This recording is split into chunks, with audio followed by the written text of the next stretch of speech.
And young models, ये आज का हमारा।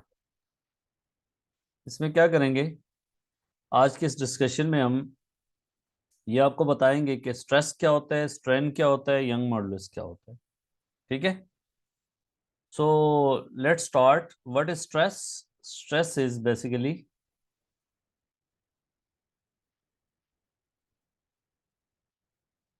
अगर आपके पास, इसको ऐसे डिफाइन करते हैं, फोर्स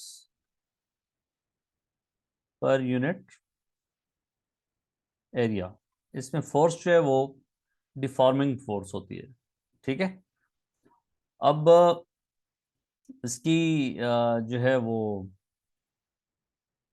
फॉर्मूला क्या बनेगा, F divided by A. Unit क्या बनेगी, पास्कल, प्रेशर की यूनिट। हम्म। ठीक है, या newton per metre square and so on. ये पास्कल जो है इसकी इसकी यूनिट है। ठीक है, और सिंबल क्या होता है इसका, पी ए। पास्कल को पी ए से शो करते हैं। और फॉर एग्जांपल आपके पास ये एक ऑब्जेक्ट है जिसका cross sectional area is A, and you are applying force on both sides. That force can be compressive force या टेंसाइल फोर्स, दोनों में से कुछ हो सकती है। सो दिस फोर्स कितने एरिया पे लग रही है, इस इतने एरिया पे लग रही है। लेट्स से इसका cross sectional area is A, so stress over here will be F divided by the area. ठीक है, और yes. Kilo pascal and so on. Strain क्या होता है बेटा? स्ट्रेन को हम डिफाइन करते हैं बेटा, strain is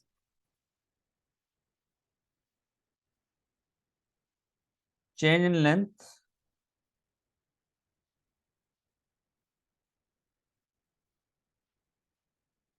divided by original length.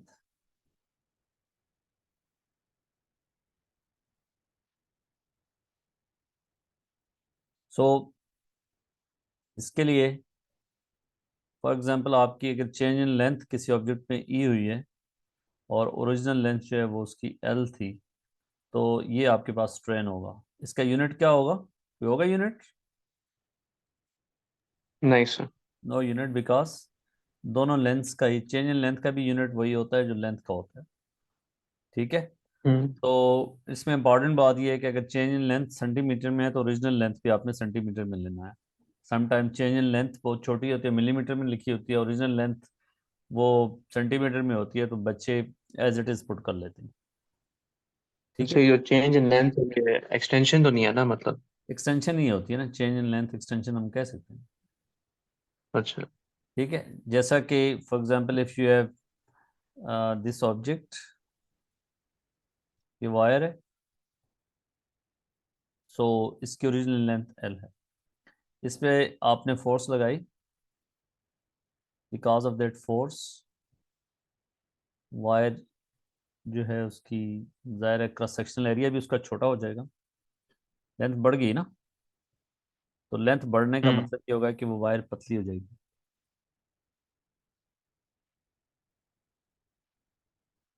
तो इसमें चेंज इन लेंथ जो होगी वो ये होगी, divided by original length, that will be the strain. जैसे इसको हम ऐसे रिलेट कर सकते हैं कि आप, ये दो स्टूडेंट्स के मार्क्स आए हैं, एक के जो है वो आउट ऑफ 20 है, 10, दूसरे के जो है वो 10 आउट ऑफ 10 है।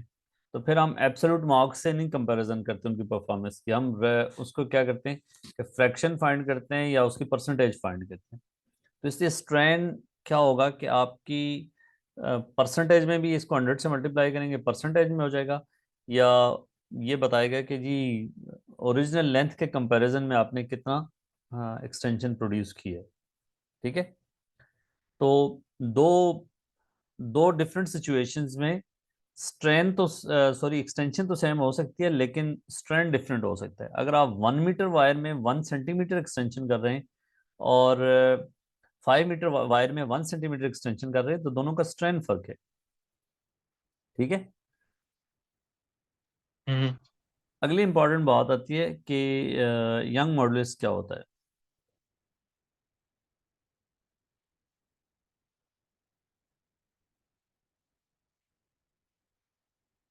इसको ऐसे डिफाइन करते हैं बेटा, रेशियो ऑफ या स्ट्रेस ओवर स्ट्रेन, ठीक है, ratio of stress over strain. तो रेशियो पे लिखना है इसके लिए मीनिंगलेस हो जाएगा। Stress divided by strain is young modulus. और ये क्या बताता है? ये किसी भी मटेरियल की स्टिफनेस को बताता है। तो यंग मॉडुलस के लिए ई सिंबल भी यूज हो सकता है, वाई भी यूज हो सकता है। सो स्ट्रेस ओवर स्ट्रेन,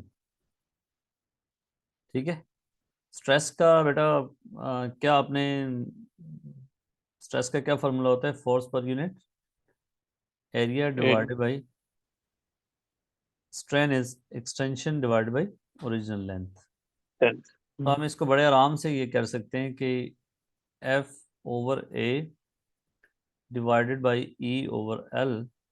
तो easily we can write F by A divided by L over ई।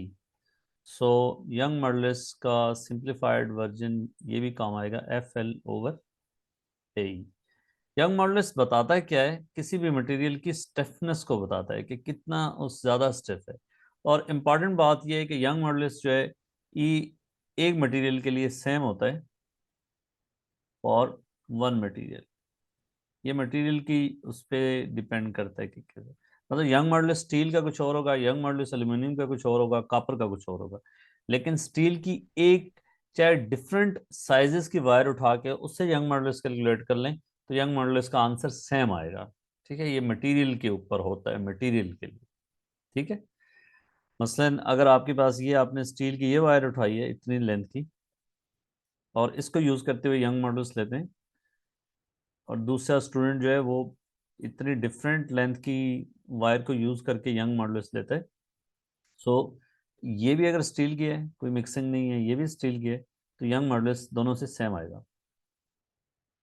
ठीक है, same E. Is that clear? Yes sir. अगर आप देखें, यहाँ मैं एक्सटेंशन को सब्जेक्ट बनाता हूँ, तो यंग मॉडुलस का पहली बात है, यूनिट क्या होगा बेटा? स्ट्रेन का तो कोई यूनिट नहीं है, पास्कल। स्ट्रेस का यूनिट है तो जो पास्कल ही होगा। ठीक है। हम्म।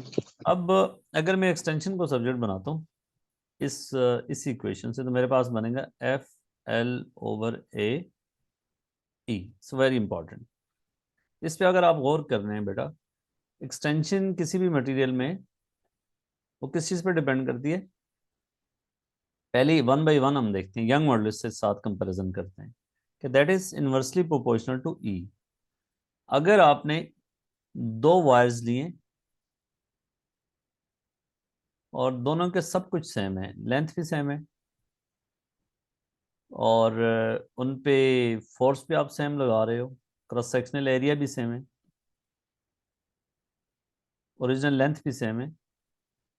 ठीक है, इसका यंग मॉडुलस अगर E2 है, इसका यंग मॉडुलस E1 है, you are applying same same force.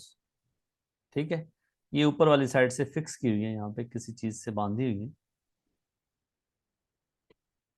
नीचे साइड से आप लोड लगा रहे हो, सेम फोर्स लगा रहे हो, ओरिजिनल लेंथ भी दोनों की सेम है, क्रॉस सेक्शनल एरिया भी दोनों का सेम है, डायमीटर भी सेम है। सो क्या होगा, इनकी एक्सटेंशन में फर्क होगा। Extension will be inversely proportional to E. जिसका यंग मॉडुलस ज्यादा हम्म। होगा उसकी एक्सटेंशन क्या होगी? कम हो गया। कम होगी। सो अगर मैं कहता हूँ E2 is greater than E1, let's say, इसका मतलब होगा जो इस वायर में एक्सटेंशन होगी, वायर 2 में, उसमें एक्सटेंशन जो होगी वो क्या होगी? कम होगी। एक्सटेंशन इन कम हो वायर गया। 1।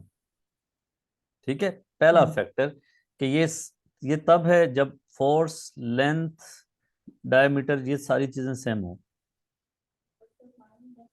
ठीक है, ये सारी चीजें क्या हो? सेम हो। तो क्या हम कह सेम। सकते हैं कि अगर आपके पास दो वायर्स हैं, बच्चे बेटा हमें कुछ कह रही हैं, E1 इंटू A1 एक का Young modulus is equal to E2 into A2, ठीक है, E2 into A2 51719, got it. So ratio of जी। extension in these two wires will be equal to the inverse ratio of their young modulus. Condition क्या है कि their all other factors should be same. Second important बात ये, इसी relationship पे आपने गौर करना है कि अगर यंग मॉडुलस सेम है, इफ ई सेम, ई भी सेम है, फोर्स भी सेम लगा रहे हो, और जो है लेंथ भी सेम है, ठीक है, दोनों वायर्स में, लेकिन क्या फर्क है, एक का क्रॉस सेक्शनल एरिया डायमीटर छोटा है और दूसरे का क्या है, बड़ा है, ठीक है, एक वायर पतली है, दूसरी वायर जो है वो थोड़ी सी मोटी है, हम्म, सारा कुछ सेम है, आप सेम लोड लगा रहे हो उन पे, तो क्या होगा, जब आप सेम लोड बेटा लगा मोटिव रहे हो एक्सटेंशन का। तो एक्सटेंशन विल बी,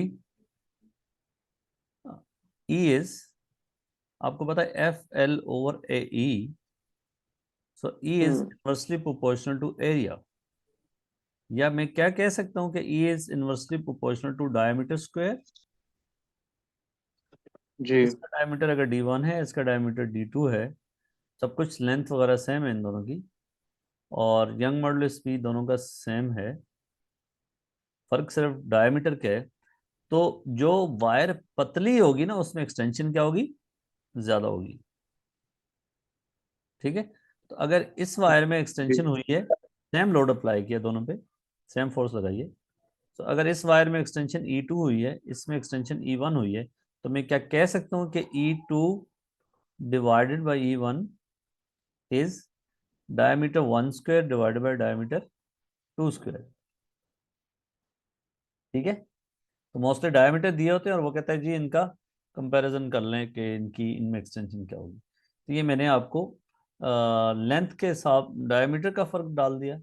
अब तीसरी चीज कि ओरिजिनल लोड के भी डायरेक्टली प्रोपोर्शनल है, लोड जिस पे ज्यादा लगाओगे उसमें एक्सटेंशन क्या होगी, ज्यादा होगी, ये आम डेली लाइफ की बात है। तो जब हमने कोई स्ट्रक्चर बनाना होता है तो हम क्या करते हैं कि वायर हम कौन सी प्रेफर करते हैं, अगर हार्ड स्ट्रक्चर हमें चाहिए तो वायर को मोटी लगाना पड़ेगा, ठीक है बेटा। जी।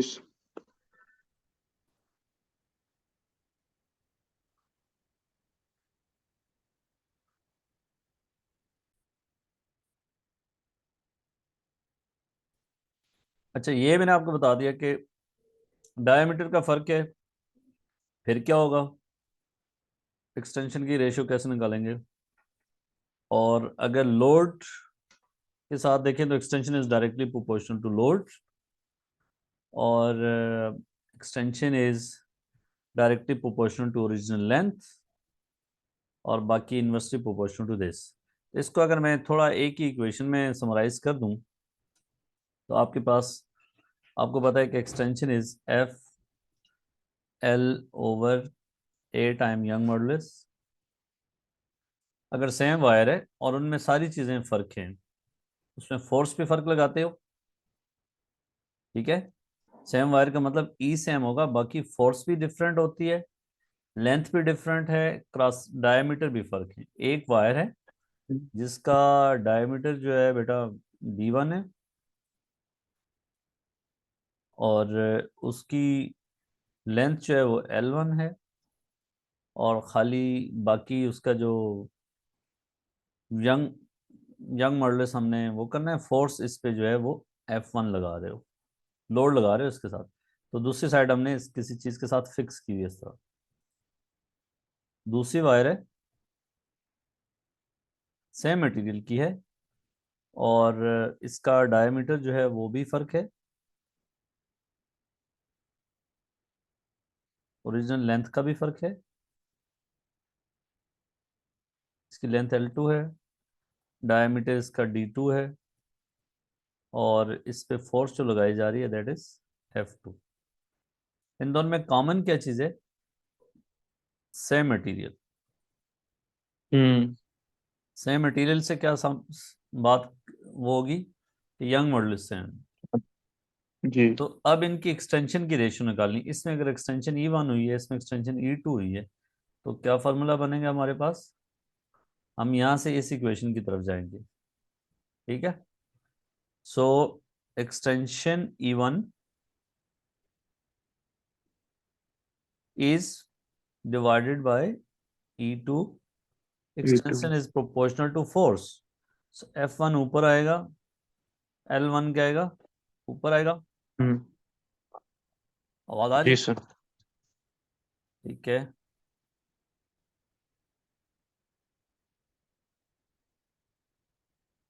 अच्छा, और A1 के इन्वर्सली प्रोपोर्शनल। A1 लिखूंगा या डायमीटर का फर्क है ना? A1 तो लिख नहीं सकता। जी। डायमीटर क्या होता है? Cross sectional area is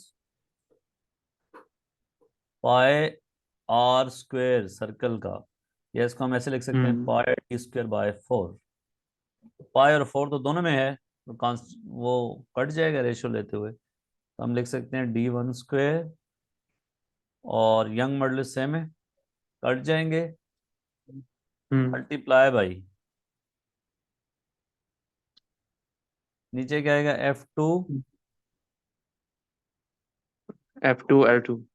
F2 L2, और साथ में D2 स्क्वायर, ये D2 स्क्वायर। ठीक है। हम लिख सकते हैं इसको सादे लफ्जों में, F1/F2, और साथ में L1/L2, साथ में D2 स्क्वायर/D1 स्क्वायर। ये सब कुछ मैंने एक हम्म। चीज में समराइज कर दी। अब आप ये सोच सकते हैं कि पाई और 4 क्यों कैंसिल हो गया, और यंग मॉडुलस क्यों कैंसिल हो गया, दोनों में सेम है। तो ये जनरल इक्वेशन है, जिसमें यंग मॉडुलस सेम हो तो फिर फोर्सेस भी फर्क हो, लोड का भी फर्क हो, लेंथ का भी फर्क हो, डायमीटर का भी फर्क हो, तो फिर ऐसे देखेंगे। इसमें एग्जामिनर आपको किसी भी तरह से क्वेश्चन दे सकता है। ठीक है। जी। कितना टाइम इसमें शोर है? वो फोन 9। पे होना। अच्छा, अब बेटा अगर आपसे स्ट्रेस और स्ट्रेन का ग्राफ बनाया जाए,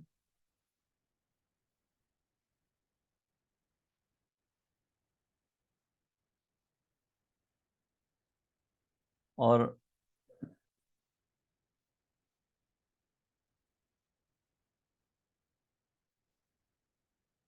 एक वायर है, उस पे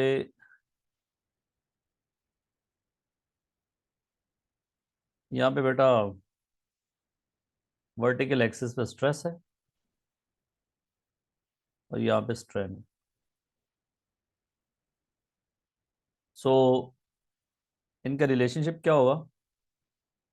आपको पता है कि यंग मॉडुलस होता है स्ट्रेस ओवर और स्ट्रेन, ये सिंपल्स हैं। So stress is young modulus time strain. So hmm. Stress strain proportional होंगे, और जहाँ तक हुक्स लॉ ओबे हो रहा होगा वहां तक स्ट्रेट लाइन होगा। उसके बाद ये इस तरह की सिचुएशन होगी। कर। तो ये जो हम्म। है that is limit of proportionality होगा, लिमिट ऑफ जी। प्रोपोर्शनलिटी। प्रोपोर्शनल। ठीक है। यहां तक हुक्स लॉ इज ओबेड। अब हुक्स लॉ कहाँ से आगे? आप तो पूछ सकते हैं कि सर हुक्स लॉ तो था F=K×E। हाँ, हम्म। तो अगर जी। मैं इस इक्वेशन को इससे स्ट्रेस स्ट्रेन का रिलेशनशिप बनाना चाहूं, तो क्या होगा?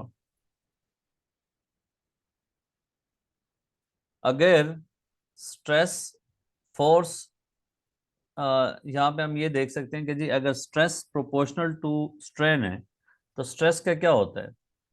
स्ट्रेस का फार्मूला होता है force divided by area. Area. Strain का होता है change in length over original length. तो आप देखें, हम्म। जहाँ तक एरिया तो वायर का सेम रखा हुआ है, तो हम ये कह सकते हैं कि ई ए ओवर एल इंटू ई। अब ये एक्सटेंशन आ गई, ये क्या आ गई, फोर्स आ गई। ये यंग मॉडुलस भी इस वायर के सेम है, क्रॉस सेक्शनल एरिया भी सेम है, वही है, और लेंथ भी। तो इसका मतलब ये है कि अगर स्ट्रेस स्ट्रेन का ग्राफ स्ट्रेट लाइन है तो दैट मीन के force is proportional to extension. तो हुक्स लॉ ऑबे हो गया। So A is limit of जी, proportionality. Proportionality. Hooke's law is obey. अगर फर्दर इसमें स्ट्रेस डालते जाओगे ना, तो एक वक्त आएगा कि इसका अल्टीमेट टेंसाइल स्ट्रेस आएगा। ये सबसे ज्यादा स्ट्रेस जो मटेरियल ब्रेक वो होल्ड कर सकता है। ठीक है। उसके बाद आगे अगर स्ट्रेस इंक्रीज करोगे तो यहाँ पे एक आ जाएगा ब्रेकिंग पॉइंट। ठीक है। मतलब प्लास्टिक डिफॉर्मेशन हो गया ना। हाँ, नहीं नहीं, वो तो यहाँ से शुरू हो गई ना। ये लिमिट ऑफ प्रोपोर्शनलिटी के बाद यहाँ पे आगे आएगा बी, जो है वो इलास्टिक डिफॉर्मेशन में। यहाँ तक ये इलास्टिक लिमिट बी आ गई है, उसके बाद आगे इलास्टिक लिमिट को क्रॉस करके अगर फिर स्ट्रेस इंक्रीज करते जाओगे करते जाओगे करते जाओगे तो एक वक्त आएगा अल्टीमेट टेंसाइल स्ट्रेस आएगा, हर मटेरियल का होता है। उसके बाद जो है उसमें जो है फिर स्ट्रेस इंक्रीज करोगे तो स्ट्रेन जो है, अब देखें, फिर उसमें यहाँ से नीचे कमी आना शुरू हो जाएगी और यहाँ पे आके ब्रेक हो जाएगी। तो ये अब वो हम्म। कैमरे से ये चीज़ निकल गई है। पहले होती थी सिलेबस में 2016 से पहले कि इस चीज़ को डिस्कस किया जाए, फिर मटेरियल को डिस्कस किया जाए, ब्रिटल क्या है, डक्टाइल क्या है, वो चीज़ निकल गई है। ठीक है।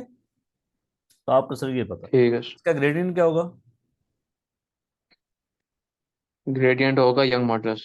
ठीक है, अगर स्ट्रेन ऊपर है स्ट्रेस नीचे है तो ग्रेडियंट होगा 1/, वन ओवर यंग मॉडुलस। ठीक हो गया। ये आपको ग्राफ की भी समझ आ गई। अब अगर आपके पास फॉर एग्जांपल ये एग्जाम सिचुएशन कर लेते हैं, ये आपके पास दो वायर्स हैं, सेम मटेरियल की हैं, सेम क्रॉस सेक्शनल एरिया की हैं, और इनके साथ एक लोड लगा है। ये दोनों वायर्स पैरेलल में लगी हुई हैं। ठीक है। फॉर एग्जांपल इसका वेट जो हम्म। है, ओरिजिनल लेंथ सेम है। अगर वो कहता है कि जी इनका क्रॉस सेक्शनल एरिया भी आपको पता है, लेंथ भी पता है, एक्सटेंशन बताएं, यंग मॉडुलस भी पता है। ठीक है, एरिया पता, डायमीटर पता, ओरिजिनल लेंथ पता, और साथ में यंग मॉडुलस मटेरियल कौन सा है वो पता है, और वो आपसे कहता है कि इसमें एक्सटेंशन बताएं पूरे सिस्टम में। तो आप फोर्स पता है। हाँ, फिर एक वायर को लेके चलेंगे। ये वायर इस लोड को इक्वली शेयर करेंगे आपस में। तो सिंगल वायर पे लोड क्या होगा, फोर्स कितनी होगी, W/2। हम्म। फिर आप लगाओगे young modulus is F/L/A E, so E is extension. F/L/A time young modulus. Young modulus पता है सिंगल हम्म। वायर का मटेरियल वही है, वो आपको पता है, लेंथ जी। पता है, फोर्स पता है जो वेट/2 है, क्रॉस सेक्शनल एरिया πd²/4, या डायमीटर गिवन होगा निकाल दोगे। इस तरह का क्वेश्चन आया कि 4-5 वायर्स लगी हुई हैं और उसने कहा है कि इसका वो निकाल दें, एक्सटेंशन। ठीक है। Is that clear. जी सर।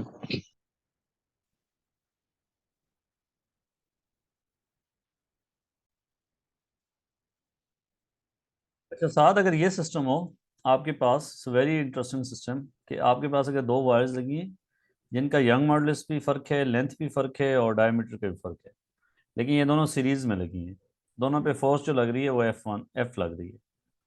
तो अब जब आपने स्प्रिंग को सीरीज में देखा था तो आप यहाँ पे देखेंगे कि फोर्स दोनों पे क्या है, सेम है, डिफरेंट मटेरियल सेम। की, डिफरेंट डायमीटर की। तो इसमें अगर कहा जाए कि टोटल एक्सटेंशन निकालनी है तो कैसे निकालेंगे। ऊपर वाली वायर में एक्सटेंशन आपको पता है E is F/L/A into young modulus, और दैट इज E1। इस पे फोर्स F/L/1 E1, और एरिया निकाल लोगे डायमीटर से। फिर E2 अलग से निकालोगे, F/L/2 इंटू E2। दोनों की एक्सटेंशन निकाल के उनको टोटल एक्सटेंशन के लिए क्या करोगे, ऐड कर दोगे। समझ आई बात? हम्म इस पे आप पूछ लेंगे कैसे निकालेंगे। अब देखो सेम